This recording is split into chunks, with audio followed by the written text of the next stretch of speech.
So this may be considered a geezer gaffe in that I left the geezer compound a little over an hour ago, and I called myself going to come out here to try to make some spare change.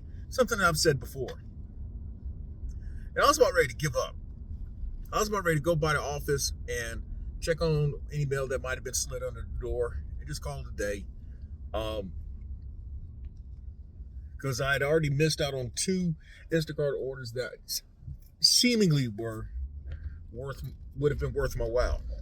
But this one comes up. It's a stacked order, $40.21, 49 items. It's not a far driving distance. Something that I would do. I get out. I'm about to get out the F-150, and instinctively I always check for my wallet. Wasn't there, and I'm like, oh no. Yes. So I'm having to sprint back to the geezer compound and then retrieve my wallet, and I'll sprint back to the store. And hopefully I won't goof on this in that this is actually a little bit of a gray area that I've been known to do when it comes to stacking orders across multiple apps. I'm sharing one of my little tricks. It's not one that I recommend doing, but if you're really in a tight, this one may buy you a good bit of time in order to stack an Instacart with something else. So I do this order, and then that's it. That's it for the week. I'm not going to try to stay out and fool myself into thinking that I'm going to earn certain number of dollars today, because I don't get that vibe. I'm a feel person in that if I don't feel it, chances are it ain't going to happen. And so that's all about following your first instincts, because your first instincts tend not to lead you wrong. I've shared this before. This is something I learned when I used to play poker, in that the noted pros often say that your first instincts are going to be correct as much 75 to 80% of the time. So you take those odds. Well, today is Sunday, January 12th, 2025. And what I've been thinking about this weekend, even though there was weather that came through Friday night. It came through Friday night, in which there was sleet and there was potential ice forming. In spite of that, what I've noticed, and I'm pretty sure other folk have noticed though, but it just seems so clear now to me just how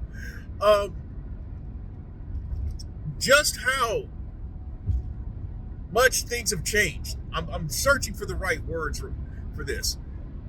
Things have really changed in the gig economy space, particularly with gig food deliveries, and for that matter, last mile gig delivery. And I'm going to talk first on the last mile gig delivery, because as late as almost a year ago, there would be orders that come out on Sunday mornings. Sometimes some really good paying orders would come out on Sunday mornings. Now, I know that there are content creators out there that are talking about getting the Home Depot drops. I'm going to share this with y'all. And I've never said this. I knew about that long before y'all start talking about that. Long before. In fact, I no longer do roadie. The first 6 months of 2023, I earned over $7,500, primarily doing the early morning drop. I had the advantage of a Home Depot being like less than 10 minutes from the geezer compound. And I also had the advantage of having a Sprinter/cargo van, in that there was some guy trying to come out with a pickup truck, and I would gain priority. I would have priority over him according to the algorithm, because I had a larger vehicle, larger capacity. Now, Again, that's just one of the examples. But on the other apps, there was often a steady flow of opportunities that came across the apps. That's all changed now. In fact, you can't even depend on them during the week some days. But yes, I remember when there was a time you could wake up to last mile gig app opportunities on various apps, some that were really worth your while, outside of Home Depot and the roadie drop. Um, then there was always your gig food delivery opportunities. I mean, it's 11:30 right now. Of course, you have to go back in time though.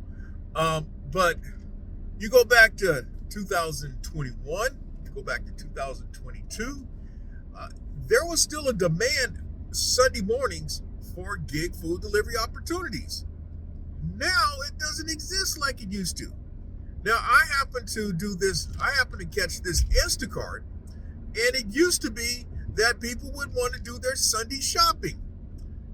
And so there was a chance to catch some decent Sunday morning Instacart opportunities. Those numbers are a fraction of what they used to be now. Everything is a fraction of what they used to be with the gig economy. So that leads to something else that I wanted to talk about. In fact, the main thing that I want to talk about, and I'm about 6-7 minutes into this segment of the Gig Geezer. And if you like the content that's been provided in this segment or in any other segment, hit that subscribe button, give my content a thumbs up, share my content among others, and I definitely welcome your comments in the section below. It's 2025. Is the gig economy worth getting into? Is the gig economy a viable alternative to pursuing higher paying opportunities? Be it being a college graduate or just a person who's looking to find better paying work opportunities. And that's what I'm going to talk about.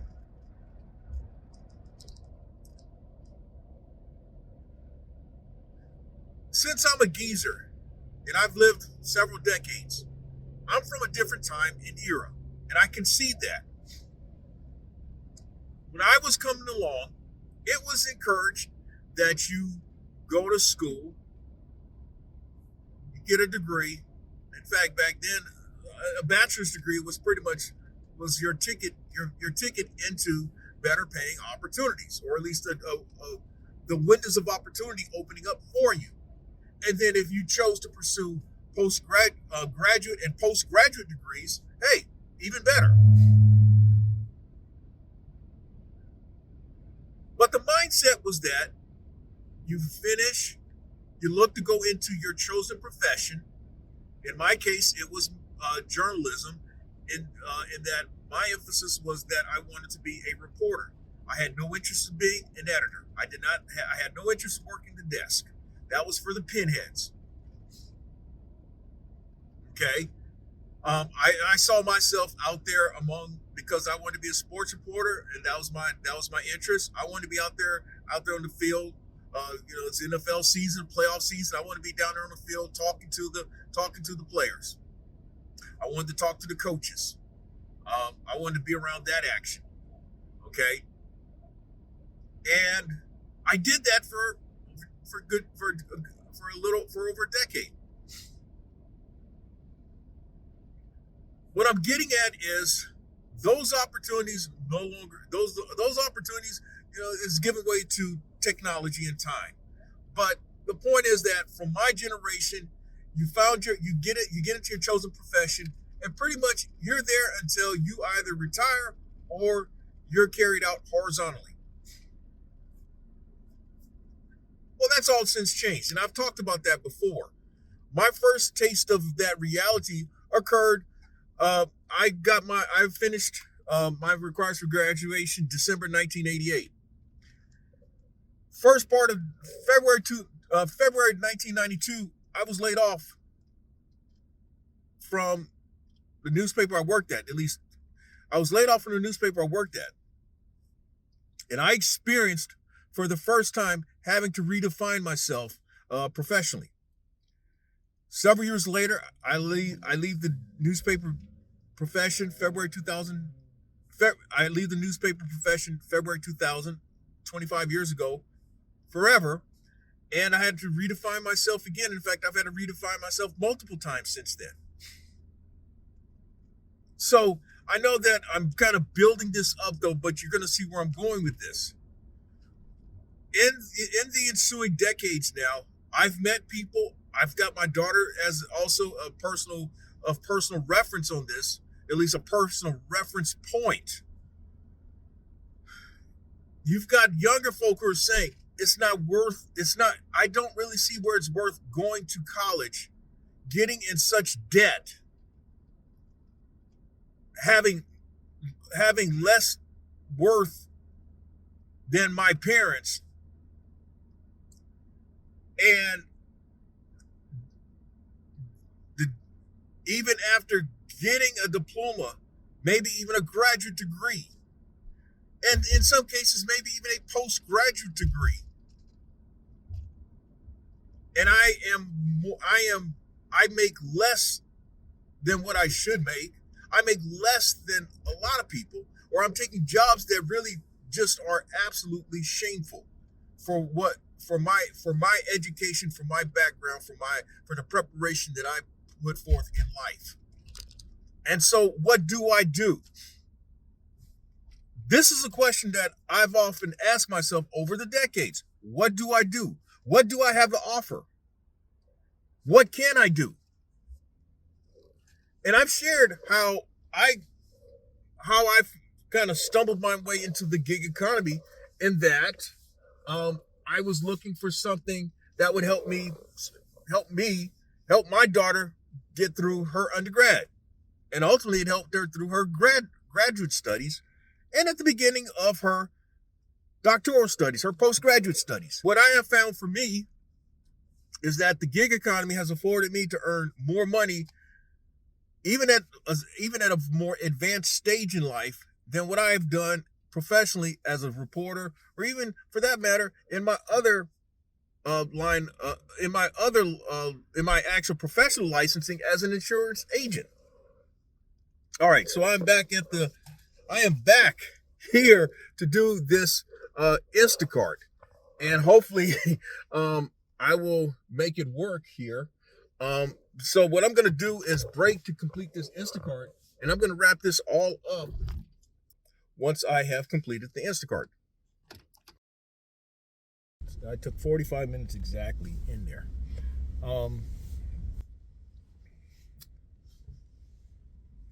Am I rusty? Probably. Not as efficient as I would have been maybe back in November when I last did an Instacart. But it is what it is. This is what I earned on that particular order. But back to the conversation about gig economy and just I'm not going to say there isn't money to be made with the gig economy. I'd be lying.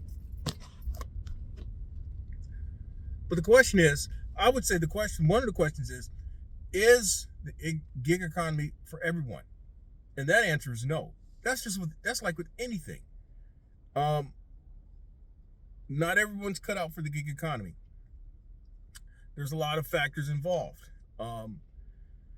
Some of it is based on your capacity to do things, although gig economy is rather accommodating, because as long as it gets delivered, that's all they care about. I mean, you can do it on skateboard, 10-speed, moped, scooter, various size vehicles, one of those unit wheels. I don't know what the name of it is, but I've seen young folk on those one-wheeled like skateboards, whatever it takes. So that's not so much as an issue. The question is, how do you organize yourself? How do you motivate yourself? How do you discipline yourself to come out here and do this? And I think that's what separates a lot of folk. A lot of folk have a desire and interest in earning money, but I guess the other part of the question is it sustainable? Is it sustainable to the extent that you can actually earn a living? A lot of us have pointed out how these gig apps have dropped the rates. It seems like no matter what you do, you cannot get comfortable with anything in the gig economy as it relates to apps and algorithms, because it's like there's always this downward push in earnings, always a downward push in earnings. And if they can control the earnings, to the extent that it benefits them, then they earn more money, and they could care less whether we earn money or not. Um, I don't hear people talk about, well, why don't you go out, go get a job, go get a W-2, because the very people who are saying that probably have W-2s, and they actually depend on the gig economy space to supplement their income.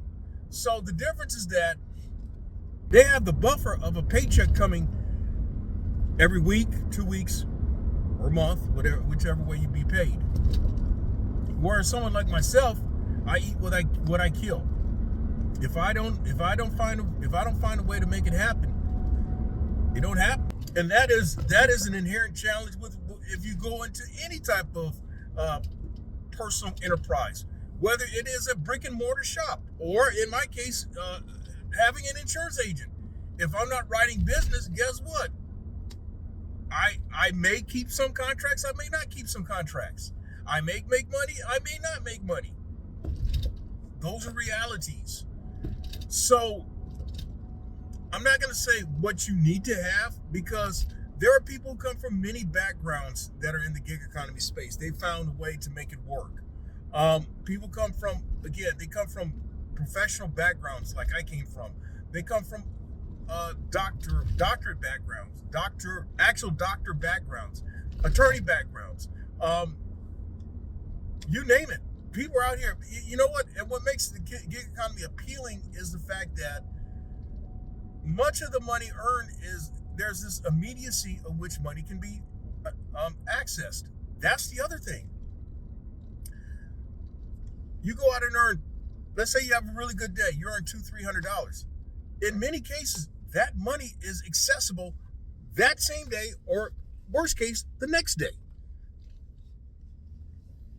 You can't, there are jobs now that are kind of accommodating folk in which they can be paid on a daily basis, but let's just stick with the traditional argument. You earn your money. You may have had a great day. You may have had a great sales day. So then that means you're going to see that commission, that extra commission bonus. Typically, bonuses are paid once a month, at least from my experience in that type of a hybrid environment. Bonuses are paid once a month. So you earn the work. You earn it, but you won't see it. That's one of the rewards of when you are in a capacity like this. All right, so I've dropped off the first of the two Instacart orders. That one was the largest of the two because it was 43 items. There was 49 total. I actually was able to shop 47 with some substitutions.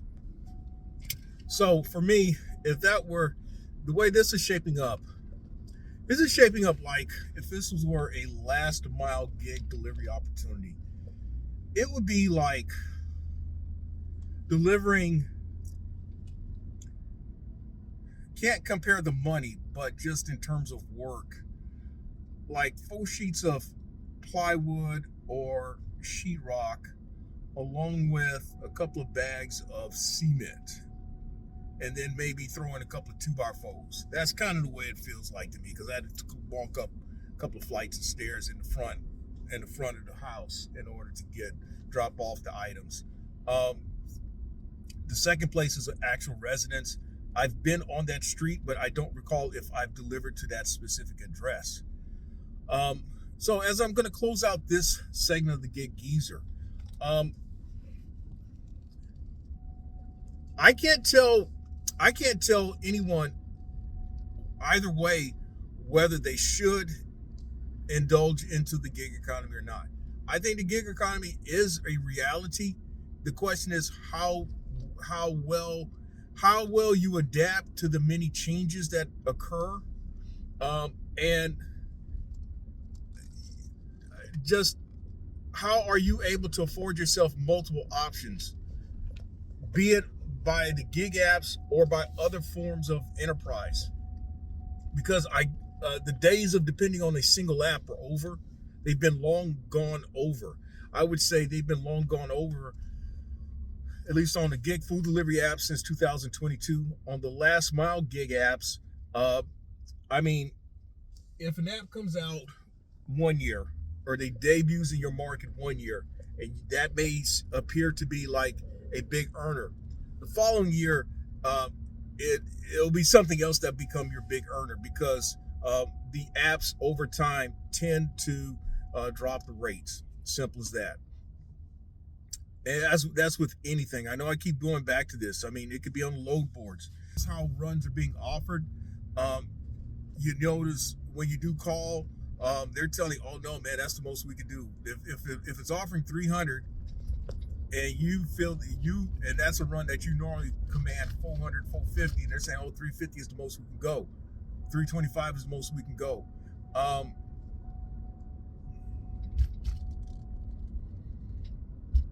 that's a downward push on the market, and the downward push on the market is based on a lot of thirst and desperation and ignorance, and that's what a lot of that's what a lot of people exploit. They exploit those very things. Can't get around it, man. But you've got to be smarter. You've got to play chess and not checkers. As simple as that.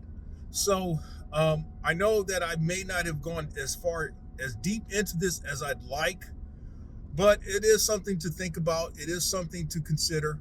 And with that, if you like the content that's been provided in this segment of the Get Geezer or in any other segment of the Get Geezer, hit that subscribe button, give my content a thumbs up, share my content among others, and I definitely welcome your comments in the section below. I'm Inwood Lane. As always, may your grind and may your hustle continue.